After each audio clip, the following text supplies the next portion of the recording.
Well, thanks very much for joining us. It's much appreciated. So, Jim, are you able to explain what the IOSCV is and what it does for the islands? Yes, of course. The IOSCV Yeah. is the Isles of Scilly community venture. It was formed in 2017 and it is a fundamental part of the Smart Islands programme.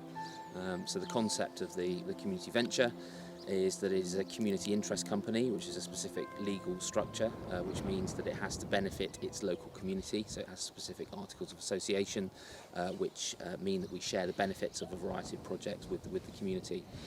So at its heart, as I said, is the Smart Islands programme, and energy is a big part of the Smart Islands programme, and energy is a big part of what the community venture was set up to do. Specifically, it was set up to become the asset owner of a variety of assets that were going to be funded out of the Smart Islands programme. The first project, which was led by Hitachi, Smart Energy Islands, installed a lot of PV, which we can see on some of the roofs over here, at the airport, down at the fire station, etc. And the community venture is in the process of taking over ownership of those assets, so particularly the larger solar photovoltaic systems. We will generate income from those systems, and hopefully if there's enough income we can share that back with the community. The mechanism we were going to share those benefits back with the community was through an energy tariff, which we launched in 2018 with a company called R-Power. We were very unlucky that R-Power went bust about 6 months later, but we got 55 people without much trying to sign up to the tariff, so that we know it can be a success. There was really good engagement with that. But my belief is that the time will be right to launch that again once we have got significantly more assets in our control and more income coming through from those assets. Thank you, that's great, thanks very much. So we're talking to students about net zero and the challenges of Scilly and what Scilly should do to get to net zero. And what do you think is the biggest challenge for the islands and for the people of them to get to net zero by 2050 or even earlier? Yeah, well, you may have spoken and looked at the council. The council has got a climate emergency, and they have declared that they want to go net zero by 2030. But that, after all, is just the council's ambition for its own operations. And I think, one of the challenges is to bring other organisations in the community along with that vision. I mean, obviously, we are 30 miles out in the middle of the Atlantic, and transport is one of the big things over here, and there's no getting away from that. You have to be able to travel backwards and forwards. So I think transport, particularly backwards and forwards between Scilly and the mainlands, will be a challenge. And some of those means of transport, flying for example, is a reasonably long way off from development. Having said that, there are developments in hydrogen flight. There are specifically developments happening in short haul hydrogen flight, and with a 15 to 20 minute journey over to Land's End, it is possible. The Scillonian ferry that brings the rest of the passengers over here is, to be honest, nearing the end of its life, and there is an opportunity in replacing that vessel, if the steamship company wanted to do it, to look at lower carbon forms of transport, or potentially a way of transitioning over, so some sort of hybrid model potentially to transition away from that. In terms of other high carbon, there is the energy on the islands here. It is very electrically based place, so for heating in particular in homes, but it's not necessarily the best form of electric heating. So we've kind of made that electric transition, or we're always electric to start with, but the rest of the country, there's no gas here, so there's no transition from gas to be made. But I guess it is quite basic heating. We haven't got that many heat pumps over here. We've got lots of old storage heaters, panel heaters, etc. So making that transition away is a challenge. And then finally, generating energy. All of the energy comes, through the interconnector that we can see down here on Porthcressa Beach, connected to the grid on the mainland. There's a power station behind us which operates off diesel, when as a backup to that system. But typically we're connected to the grid. I personally think there's a huge opportunity for Scilly to produce 100% of its energy from renewable sources on island. We've made a start with that with some solar panels. Hopefully there'll be opportunity for other technologies in the future. And we'll move on to this, but what proportion of households have solar panels at the moment, and how much of the electricity is that currently supplying for the Scillies? Well, under Smart Energy Islands, which was the big boost for solar panels on Scilly, it's not a huge amount by everyone else's standards, but for us it was a significant proportion of the properties over here. So I think it was something like 60 or 70 of the council properties were fitted out with solar panels, and I think there's about 1,000 properties on Scilly. So as a percentage, that's quite a high proportion got fitted out with solar panels. Those houses were also fitted with home energy management systems, which allowed them to optimise the use of that power. So automatically switching on their hot water on good sunny days to make best use of that energy. Great. And a final question on houses. Is the energy efficiency of these houses good, or does that also need to improve in the future, and are there big challenges associated with that? The energy efficiency of the houses is generally quite poor. We were talking before about my background in EDF Energy and working in the energy company obligations, and those the benefits of those grant schemes, not the grant schemes, the obligations have not really touched Scilly. It's very expensive to do everything over here. There's at least a 75% uplift on the cost of installing stuff over here. So it's never been cost effective for energy companies to deliver those. They'd rather go to Plymouth and go door to door installing terraced houses than come over here and deal with the complexities of transporting stuff over here. So no, there's a real need to upgrade the energy efficiency of the building stock in general over here. Okay, great. And so you've been doing stuff to people's homes. You've been installing charging points and that sort of thing. How have people responded to all of the stuff that's going on? Yeah, to be honest, it's been mixed. I think there's a history on Scilly of people feeling that schemes happen to them rather than with them. So I think if there's any learning to be taken away from what we do, it's about changing the narrative you've got with the community, about bringing them along with what you're doing. When the solar panels were installed, there was some scepticism among some of the tenants to having that technology, and some have even decided not to benefit from the solar panels and just have them switched off. That might sound very negative, but there are also a huge number of people that really benefited from those solar panels and have really benefited from the technology, and talking about home energy management systems, have really engaged with that smart technology and are getting a lot out of it. Okay. You alluded just then to the electric vehicle project. Again, responses have been mixed. Some people saying, it's a waste of money, we don't need them, we will never make that transition, and there are no electric vehicles here, so what's the point in having charging points? On the flip side, we've now got 6 of our 11 electric vehicles here now, and we just can't keep up with the bookings on them. So they're being used, some of it by the council, but some of it by the local community all of the time, which shows that there is engagement in what we're doing, and other businesses and individuals are following suit by buying their own electric vehicles. So the change is happening. I was thinking as well that it must be quite a slow changeover of vehicles here, because you have to get the vehicle shipped over and get rid of the old one as well, potentially. So does it slow down the turnover of the stock as well, and does that cause any problems? It's not as difficult as you would think, and I think that is part of the problem with vehicles on Scilly. Is it's very easy to buy a vehicle, on the mainland and have it shipped over here.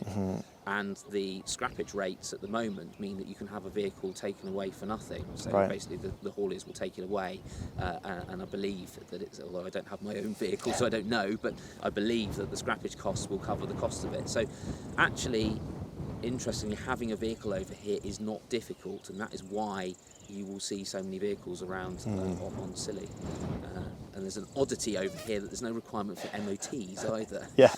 Which means that it's even easier for people to own older vehicles. Yeah, and I've noticed some quite chuggy old polluting vehicles going past me down the high street as well. Yeah. Not very nice to breathe in.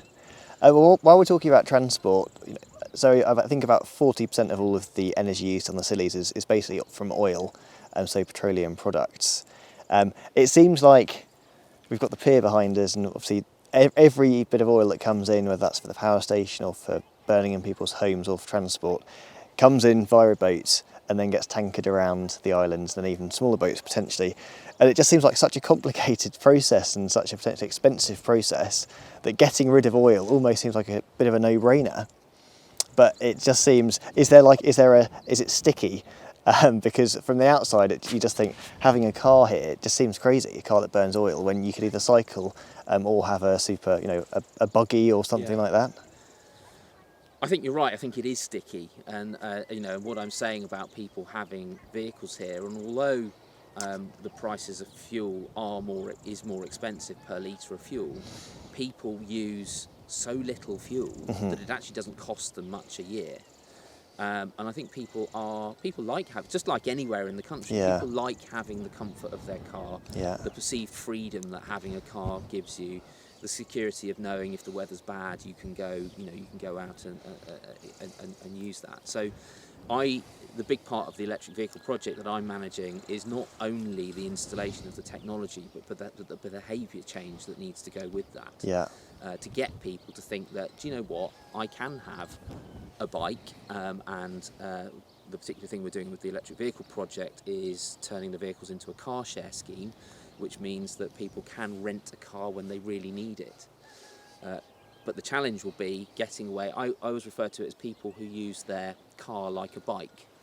Those are the people that's going to be really difficult to change the mentality, because they don't use a car because they need a car to transport it. They use it because they like it. Yeah. Okay. So looking at the bigger picture of where energy comes from in the future for the Scillies, we've got some solar, but obviously there are issues with the sun and when it shines, and when you don't always need energy when it's really sunny, and often when you need energy the most, it won't be sunny. So nationally, the UK is going big for offshore wind and wind power in general. And has that filtered down to the Scillies, and if so, what does that look like? So, filtered down, we've been talking, I've been on Scilly now running the community venture for the last 3 years, and the conversation about wind has been going on that whole time. Wind in particular has been going on that whole time. My view is I'm a big fan of wind power and all renewable generation, and I think if you were to look at the local community, you would probably have an equally polarised view as you would anywhere else in the country, any other community. You have your people for it and you have your people against it, and I don't think there's any difference on Scilly. I think over here it's more about the land ownership and whether you can get the permission of landowners to be able to do that, and that is the challenge. I think people also look at the beauty of Scilly and question whether they would fit in here, right, and whether the tourist economy would welcome that. Again, my personal view is that people coming on holiday, and at least 80%, probably more like 90% of the economy over here is based on tourism, are looking for that eco-green destination where they can go and be confident that the energy that they're using for their bath or their shower or heating in their accommodation is produced from renewable energy. And of course, if that was produced from local renewable energy, I think that's even more of a draw for people. As well as wind, we're exploring the marine environment in its broadest sense. So looking at the opportunity for tidal stream and wave technology, tidal lagoon, tidal stream and wave technology, but also floating offshore wind, because we found through our stakeholder engagement that's probably a more acceptable place to put these kinds of technologies. So you may be aware that we've just won some funding through Marine Eye with Exeter and Plymouth universities to do a study of the opportunity within the marine environment out here to do something. And within that, one of the challenges we've got is actually how you connect any of that power back to the grid. At any point on the grid, Western Power have told us you can't really fit more than 100 kilowatts of power, which isn't a lot in the grand scheme of things. We'd probably be looking for, the typical demand on Scilly in the summer is about 2.5 megawatts, and we only ever go up to 5 megawatts. So, but still, to produce that kind of power, 20 gigawatt hours a year, you'd need some pretty chunky kit to be installed. And anything like that would need to have a direct connection back to the power station. So again, any studies we do need to consider the constraints of the particular grid that we've got here. Cornwall, very constrained bit of network, and we're on that little extension lead out from the main grid. Yes. And there's, I guess, the final piece of the puzzle to get to net zero is around storage and balancing across seasons, because it'll be windier in winter, but actually the windiest times probably isn't when there are people, or there aren't as many people here. So if peak demand's in April, you'll need to have something to carry you through the winter. And are you looking at any sort of strategic storage at the moment, and what plans are there for that? We are. I think we are in the context of all the other projects. I think that none of the renewable energy investigations we're doing come without storage. We've got a few batteries around here. So the Smart Energy Islands programme I was talking about installed a few batteries in people's homes. The electric vehicles themselves and the chargers are vehicle to grid. So they will allow the vehicles to be charged, but also to discharge back to the grid. Now, we've only got 10 of those, so it's never going to be a huge resource, but it's starting to have a think about that. Yeah. Longer term, I think we've got to be looking at either much larger batteries or the ability to store power in hot water tanks or some sort of form of hydrogen storage, and particularly if some of the transport goes down that hydrogen direction, then I think combining it with hydrogen over here would be a good idea. Great. Okay, well, thanks, Jim. I think we're going to take a walk over and see some of your hard work in action, I believe, now. Yeah, absolutely. Great, thanks.